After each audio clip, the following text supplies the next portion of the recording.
풀어서, 좀 길게 풀어서 읽으면 이런 뜻입니다. 사는 일이 지치고 힘들어 기진맥진한 자들아, 짊어지고 있는 짐이 점점 더 무거워져 가는 자들아, 다 내게로 오라. 내가 너희를 쉬게 하리라. 다 내게로 오라. 내가 너희를 쉬게 하리라. 이 말씀은 초청의 말씀입니다. 이 말씀에 담겨진 의미는 이 세상에 수고하고 무거운 짐 지지 않는 사람이 아무도 없다는 얘기입니다. 다 짊어지고 있다는 것입니다. 뿐만 아니라 그 수고와 무거운 짐을 해결해 주실 수 있는 분은 여럿이 있는 게 아니라 오직 한 분밖에 없는데 그분이 바로 예수님이라는 말씀입니다. 다 내게로 오라. 예수님께서는 한계가 없으십니다. 몇 명까지 받으시겠다 이런 한계가 없어요. 다 내게로 오라. 내가 너희를 쉬게 하리라. 수고하고 무거운 짐 진 자들을 초청하신 후에 예수님 말씀하십니다.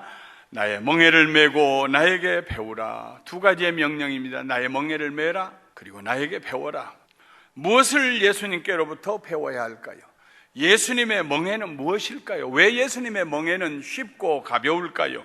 이는 내 멍에는 쉽고 내 짐은 가벼움이라 하셨는데 뭐가 다를까요? 예수님의 멍에와 우리의 멍에는 뭐가 다를까요?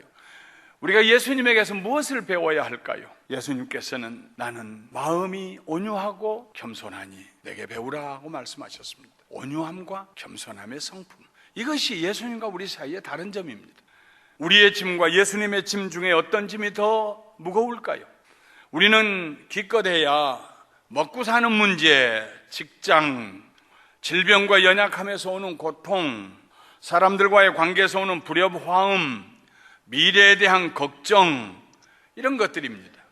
예수님의 짐은 어떤 짐입니까? 인류 모든 사람들의 죄를 짊어지시고 자기가 그 죄를 다 죄를 지으신 것처럼 역임을 당하시며 하나님 아들, 그 자신이 하나님이신 예수님께서 사람이 되어서 십자가 위에 벌거벗고 못 박히시는 수치와 고통, 그것이 예수님의 짐이었습니다. 우리의 짐과 예수님의 짐을 비교할 수 있을까요? 그런데 예수님은 그의 짐이 우리의 짐보다 가볍다고 하십니다. 보통 가벼운 것이 아닙니다. 아주 가볍다고.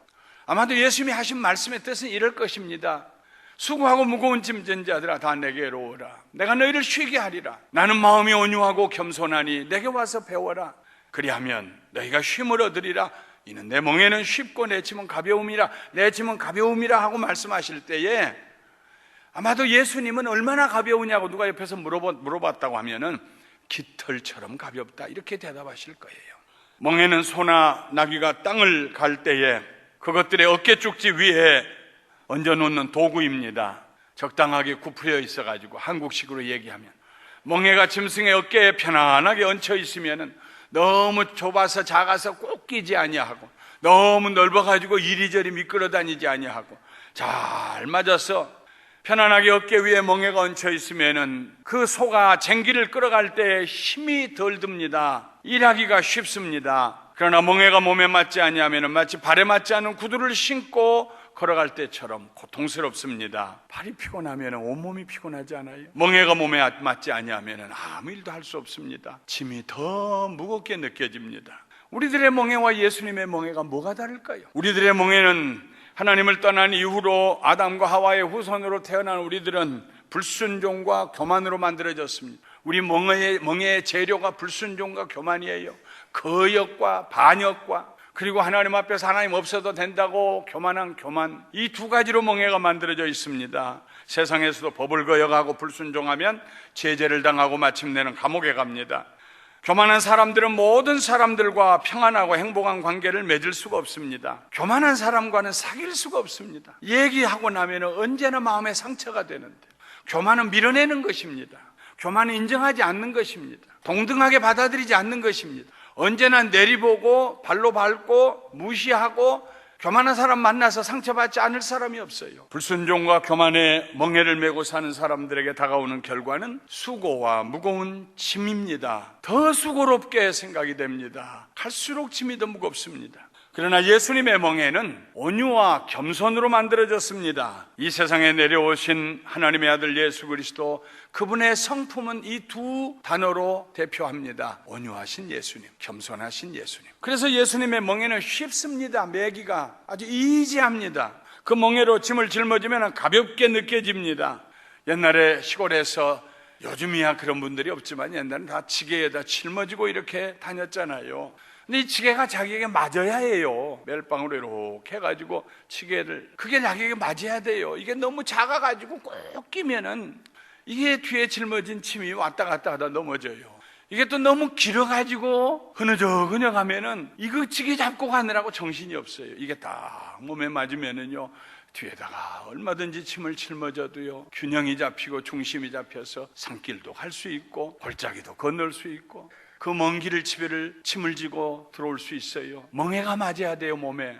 우리의 멍에는 몸에 맞지 않습니다. 불순종하고 거역하고 교만한 멍에는 우리를 고달프게 합니다. 남도 고달프게 합니다. 그러나 예수님의 멍에, 온유함과 겸손함으로 된 멍에는 아주 잘 맞아요. 쉬워요. 짐이 짐으로 느껴지지 않아요. 그러므로 우리는 우리의 멍에를 벗어버리고 예수님의 멍에를 메어야 합니다. 옛날 이스라엘 사람들은 소 2마리를 하나의 멍에 아래 두고 밭을 갈았어요. 그것을 한 결이라고 그랬어요. 2마리가 함께. 예수님께서 나의 멍에를 메고 내게 배우라 하신 말씀은 온유함과 겸손함으로 매는 나의 멍에 아래로 들어오너라는 초청입니다. 너의 불순종과 교만함의 멍에를 벗어버리고 내 멍에 아래로 들어오너라. 내게 배워라. 내 멍에는 온유함과 겸손함이다 하는 말씀입니다. 온유함은 온화하다는 뜻입니다. 마일드하다, 너그럽다 하는 뜻입니다. 젠틀하다, 친절하다는 뜻입니다. friendliness, 배려한다는 뜻입니다. considerate, 그리고 유순하다, meek, 유순하다는 뜻입니다.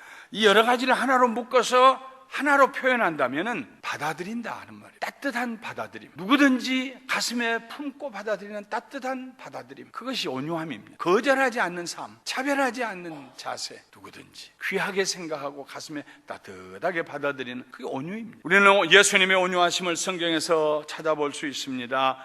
마태복음 9장 35절 35절에 예수께서 모든 도시와 마을에 두루다니사 그들의 회당에서 가르치시며 천국 복음을 전파하시며 모든 병과 모든 약한 것을 고치시니라. 무리를 보시고 불쌍히 여기시니 이는 그들이 목자 없는 양과 같이 고생하며 기진함이라. 무리들이 기진맥진했어요. 병으로 인해서, 귀신 들림으로 인해서, 죄를 범함으로 인해서 기진맥진했어요. 그들을 보고 예수님께서 불쌍히 여기셨다고 그랬어요. 받아들이셨어요. 오늘 해졌다, 오늘 일 끝. 병든 사람들 내일 아침에 다시 와 하지 않으셨어요. 해가지고도요, 밤이 깊어질 때까지도 그들을 치료하셨어요. 집에 돌아가지 못한 사람들을 먹여주시기도 했어요. 기적적으로. 예수님의 받아들이지 않은 사람이 아무도 없어요. 가는 곳마다 사람들이 인산인을 내려고 치료받으려고 예수님 다 치료해 주셨어요. 어린아이도 품에 안아주셨어요. 따뜻한 받아들이심, 이것이 예수님의 온유함입니다. 십자가에 못 박혀 돌아가시는 길에 일주일 후면 돌아가셔야 되는데 여리고를 지나갈 때에 소경 둘이 예수님을 따라오면서 다윗의 자손 예수여 우리를 불쌍히 여기소서. 그래서 예수님께서 민망히 여기사 컴패션, 그들을 불쌍히 여기고 가슴이 아프셔서, 앞을 못 보고 사는 그들을 보고 가슴이 아프셔서 저희 눈을 만지시니 곧 보게 되어 저희가 예수를 쫓았더라 그랬습니다. 예수님의 온유하심이 성경에 가득 채워져 있습니다. 가늠하다 현장에 붙잡혔던 여인, 모든 사람들이 돌로 쳐서 그들의 사회에서 분리시켜야 된다고 소리를 지를 때 예수님께서 그 여인을 따뜻하게 받아들이셨습니다. 나도 너를 정죄하지 아니하노니 다시는 죄를 범하지 말아라. 마태와 같은 세리들, 그의 집에 모여든 죄인들, 예수님께서 거절하신 죄인이 아무도 없습니다. 그의 온유하신 성품 때문에. 만일 예수님께서 죄인들을 미워하시고 싫어하시며 즉시로 심판을 베푸실 대상자로 여기셨다면 그들을 위해서, 그들을 대신해서 십자가에 죽기 위해 내려오셨다는 그의 오심이 수고로움이 될 것이고 무거운 짐이 될 것입니다. 저 무가치하고 쓸모없고 아무것도 아닌 저것, 일거에 다 없애져야 될 저 죄인들, 내가 저 죄인들을 위해서 대신 죽기 위해서 왔다니, 만일 예수님 그런 생각하셨으면 얼마나 수고로우시겠습니까? 얼마나 무거운 짐이 되겠습니까? 그러나 예수님은 마음이 온유하셔서 다 받아들이셔. 따뜻한 받아들임. 그 온유하신 성품 때문에 예수님은 모든 죄인들을 받아들이셨고 그들에게 복음을 전하셨으며 마침내 모든 죄인들이 변화되어 예수님의 제자들이 되게 하셨습니다. 모든 죄인들을 위하여 십자가에 달리신 그 수고와 무거운 짐을 예수님이 짊어지셔야 했지만 그의 온유하신 성품 때문에 내 멍에는 쉽고 내 짐은 가볍다고 말씀하실 수 있었습니다. 고린도 교회는 바울이 1년 반 동안 깊은 갖은 핍박을 받으면서 세웠던, 눈물로 세웠던 교회입니다. 그러나 그가 떠난 후에 고린도 교회 성도들은 바울의 가슴을 아프게 했습니다. 바울은 사도가 아니라면서, 가짜라면서, 예수님을 본 적도 없다면서, 바울은 글은 잘 쓰지만 말은 둔해, 아이고 외모도 그렇지 않아, 이런 얘기가 바울에게 전해왔어요. 얼마나 가슴이 아팠겠어요. 배은망덕한 사람들, 내가 자기들을 위해서 얼마나 수고하고 얼마나 노력하고 얼마나 눈물을 흘리고 얼마나 매를 맞았는데, 만일 바울이 그의 마음에 온유함이 없이 바울을 비난하고 뒤돌아서서 욕하는 그 고린도 교인들을 받아들이지 않았다면, 따뜻하게 용납하지 않았다면 그의 복음 전하는 일이 감당할 수 없는 무거운 짐이 됐을 것입니다. 그의 수고가 감당할 수 없는 수고가 됐을 것입니다. 아마 바울은 중간에 포기했을지도 몰라요. 근데 바울은 그러지 않았습니다. 그의 달려갈 길을 끝까지 달려갔습니다. 어떻게 바울은 그 무거운 짐을 짊어질 수 있었을까요? 예수님에게 배운 온유함 때문에. 과거의 바울 같았다면 손에다 칼을 들고 모두 다 처리했을 테입니다. 그러나 고린도후서 12장에 바울은 말합니다. 이제 그리스도의 온유와 관용으로 친히 너희를 권하노니 By the meekness and the gentleness of Christ I appeal you. 내가 너희에게 그리스도의 온유함과 관용으로 너희를 권한다. 바울의 이런 온유한 성품은 어디에서 왔을까요? 고린도후서 12장 7절부터 10절에 바울은 말합니다. 자기 몸에 가시가 있었어요. 병들고 고통스러운, 자기만 하는 게 아니라 다른 사람들도 다 보는, 아마도 바울이 다른 사람은 기도해서 고쳐주면서 왜 자기는 고치지 못하나, 이런 가시가 있었어요. 그래서 하나님께 기도해서 3번 하나님이 가시를 내게서 뽑아주세요, 치료해 주세요. 그런데 3번 간구하고 난 다음에 하나님께서 바울에게 말씀하셨습니다. 내 은혜가 너에게 족하다. 이는 내 능력이 약한 데서 온전하여짐이니라. 내 은혜가 너에게 족하다. 네가 약할 때에 내 능력이 나타난다. 그 말씀을 듣고요, 도리어서 마음을 돌이켜서 그 다음에는요 크게 기뻐했어요. 무엇을 기뻐했느냐? 자기의 약함을, 자기의 가시를 기뻐했어요. 자랑도 했어요. 왜냐하면은 아이고 그리스도의 능력이 내게 임해서 나를 더 능력 있게 사용하기만 하신다면은 가시가 문제입니까? 하나님 고맙습니다, 감사합니다 하고 자기의 연약함을 자랑했는데, 그러므로 내가 그리스도를 위하여 약한 것들과 능력과 궁핍과 박해와 공고를 기뻐하노니 이는 내가 약한 그때 강함이라. 그러므로 that is why. 왜 내가 이런 걸 기뻐했느냐? 그가 기뻐하는 것이 5가지입니다. 그는 약한 것들을 기뻐한다고 그랬습니다. 이 약한 것들이라는 말의 문자적인 표현은요, 중환자실에 누워있는 그 말입니다. ICU에 지금 입원해 있어요. 일어나지도 못하고 이런 상태에 약해 있는 그 상태를 자랑했어요. 능력, 언어나 신체적으로 가해지는 공격입니다. 궁핍, 무엇인가 필요한 상태입니다. 박해, 핍박을 받는 것이요. 곤고, 이 공고라는 것은 문자적으로 해석하면 공간의 협소함입니다. 어떻게 움직일 수가 없어요. 움쩍달싹할 수가 없어요. 떠나갈 수도 없고 자리를 비울 수도 없고, 아이고 어딘가 좀 훌쩍 떠났으면 좋겠는데 그냥 그 자리에서 움직일 수도 없이 갇혀있는 것 같은, 그게 공고입니다. 그런데 바울은 이 5가지의 연약함 가운데서도 기뻐한다고 그랬어요. 왜냐하면 그 연약함 가운데 하나님의 능력이 나타나기 때문에. 그것들이 더 이상 바울에게 수고와 무거운 짐이 될 수가 없었습니다. 만약 하나님의 말씀에 바울이 불순종하고 거역했더라면, 옛날처럼 교만했더라면 복음을 전하는 그 무겁고 수고스러운 짐을 더 이상 짊어질 수가 없었을 터입니다. 예수님을 닮아 예수님의 성품을 배워서 온유한 사람이 되었기 때문에 그에게 그것은 짐이 아니었습니다. 한 아이가 다리를 저는 다른 아이를 등에 업고 힘들게 걸어가고 있습니다. 업고 가고 있는 아이도 업힌 아이도 거기서 그만합니다. 지나가던 한 남자가 안 되었다는 듯이 말합니다. 얘야, 네가 짊어지고 가기에는 너무나 무거운 짐이구나. 그러자 그 아이가 대답합니다. 아저씨, 짐이 아니에요. 얘는 내 꼬마 동생이에요. Wee brother, W-E-E. 내 꼬마 동생이에요. 동생을 사랑하는 그 온유한 마음 때문에 등에 짊어지고 가는 그 동생이 짐이 아닙니다. 꼬마 동생이라고 그랬어요. 가볍다는 말입니다. 아무렇지도 않다는 말입니다. 이 짐을 짊어지고도 얼마든지 뛸 수 있다는 말입니다. 온유함으로 짊어지면 가볍지 않는 짐이 없습니다. 아침에도 제가 1부 예배 말씀드렸는데 2부 예배도 또 드리고 싶어요. 우리 이대영 장로님, 이영희 권사님 사이에 아들이 나서 제가 이름을 지어줬어요. 요나단. 한국 이름은 하늘. 한 4년 있다가 딸이 났어요. 그런데 출산이 잘못돼가지고 자기 힘으로 걸을 수가 없고 자기 힘으로 뭘 할 수가 없는, 이제 그 아이가 22대에 다 돼가지고 대학을 들어갔습니다. 공부도 열심히 하고 밤잠을 자지 않냐고 공부를 하고 그러는데, 여기서 이리 옮겨가려면 누군가 도움이 필요하고 학교를 갈래도 도움이 필요하는데요, 그 오빠 되는 그 하늘이가요 20년이 넘도록 그 여동생을 이리 옮기고 저리 옮기고 데리고 화장실을 가고 씻겨주고, 아마 누군가 옆에서 봤으면 짐이 참 무겁겠구나. 아니에요.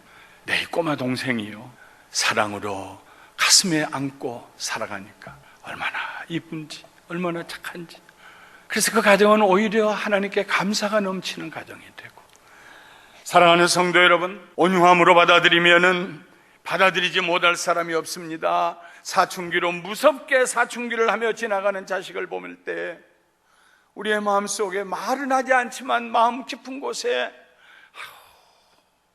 왜 내가 저런 자식을 낳나 거절하고 싶은 마음이 들 때, 예수님을 닮아 예수님의 온유함에 멍해하려고 내가 들어가면은 그 아들을 가슴에 품에 안고 네가 어른 되느라고 이 고통을 당하고 있구나, 고통당하는 너 자신보다 누가 더 고통스럽겠느냐, 조금만 견뎌라, 내가 너 사랑한다, 잘 될 거다, 폭풍은 지나가게 되어 있다, 소나기는 지나가게 되어 있다, 내가 너를 사랑한다. 할렐루야. 온유함으로 받아들이면 어떤 사람도 어떤 관계도 무거운 짐이 될 수가 없습니다. 온유함으로 하나님의 선하심을 믿으며 나아가면 설사 내 질병까지도 궁핍함까지도 답답함까지도 우리에게 무거운 짐이 될 수가 없습니다. 온유함으로 받아들일 때 치료가 나타납니다. 관계의 치료가 내 마음이 치료돼요. 그리고 더 이상 그것이 우리에게 무거운 짐이 되지 않습니다. 온유함으로 받아들일 때 화목이 일어납니다. 온유함으로 받아들일 때 회복이 시작됩니다. 온유함으로 받아들이는 것은 축복입니다. 예수님의 멍에가 가볍고 그의 짐이 가벼운 또 하나의 비결은 예수님의 겸손의 성품입니다. 겸손은 대접을 받으려고 하는 마음을 완전히 비운 상태입니다. 내가 겸손하게 돼야지, 조금 더 낮아져야지, 조금만 더 낮아져야지, 조건을 달고 기한을 정하고, 이것은 겸손이 아닙니다. 겸손은 완전히 내려가는 것입니다. 너희 중에 누구든지 으뜸이 되고자 하는 자는 모든 사람의 종이 되어야 하리라. 인자가 온 것은 섬김을 받으려 함이 아니라 도리어 섬기려 하고 자기 목숨을 많은 사람의 대속물로 주려 함이니라. 예수님께서 오신 것은 섬김을 받기 위해 오신 거 아닙니다. 아예 처음부터 빌립보서 2장에 기록한 것처럼 하나님과 똑같은 성부 하나님, 아버지 하나님, 아들 하나님이었지만은 그 하나님과 같이 여김을 받지 않으시고 다 벗어두고 사람이 되어 세상에 오시고 종의 형체를 입으시고 십자가에 죽으셨습니다. 완전히 내려오셨습니다. 예수님이 어린아이 하나를 안으시고 말씀하십니다. 너희가 이 어린아이 같지 아니하면 천국에 들어갈 수가 없다. 그래서 그 어린아이 같이 되려고 애를 쓰는 게 아닙니다. 어린아이가 나는 어린아이다, 이 겸손한 자리, 그 자리에 우리가 내려가야 한다 하는 말씀입니다. 겸손은 무엇일까요? 구약 성경의 가장 겸손한 사람을 모세로 우리가 봅니다. 예수님을 빼고는 성경 전체에서 모세가 제일 겸손한 사람이었습니다. 하나님께서 모세를 데리고 여리고 맞은편 모압 땅에 있는 아바림 산에 올라가셔서 느보산에 이르러 말씀하십니다. 내가 이스라엘 자손에게 기업으로 주는 가나안 땅을 한번 바라보아라. 또 목사님처럼 거기는 안 가봤어요. 느보산에 올라가서 봤더니 세상에 이스라엘 땅이 다 보이더래요. 내 형 아론이 호르산에서 죽어 그의 조상에게 돌아간 것 같이 너도 올라가는 이 산에서 죽어 네 조상에게로 돌아가리니 이는 너희가, 네 형 아론과 너희가, 이 두 사람을 얘기합니다. 신광야 가데스의 무리바 물가에서 이스라엘 자손 중 내게 범죄하여 내 거룩함을 이스라엘 자손 중에서 나타내지 아니한 까닭이라. 물이 없어서 사흘 동안 물을 못 먹고 백성들이 원망하고 목말라 죽겠다고 그럴 때 모세가 하나님께 기도하니 하나님께서 내 지팡이를 들고 가서 그 광야의 바위 앞에 가서 그 바위를 향하여서 명령하여라. 그러면 바위가 물을 내놓을 것이다. 물이 터질 것이다. 그런데 모세가 너무너무 화가 나니까, 너무 백성들이 너무 괴롭혀서 화가 나니까 40년의 초창기에 일어난 일입니다. 가서 그냥 그 지팡이로 막 바위를 막 때렸어요. 내가 너희에게 물을 줄까? 물을 주랴 하고 때렸어요. 그것이 하나님의 영광을 가리웠습니다. 하나님의 거룩하심을 가리웠습니다. 40년 광야를 다 지나고 가나안 땅에 들어가기 전에 하나님이 모세를 산 위로 데리고 가셨어요. 한번 봐라. 그러나 여기까지다. 넌 이제 죽을 것이다. 내 형 아론이 죽은 것처럼 너희 둘이 백성들 앞에서 내 거룩함을 흠이 가게 했다. 그러므로 가나안 땅에 못 들어간다. 여기까지다. 그때요 모세가 하나님 앞에 왜요?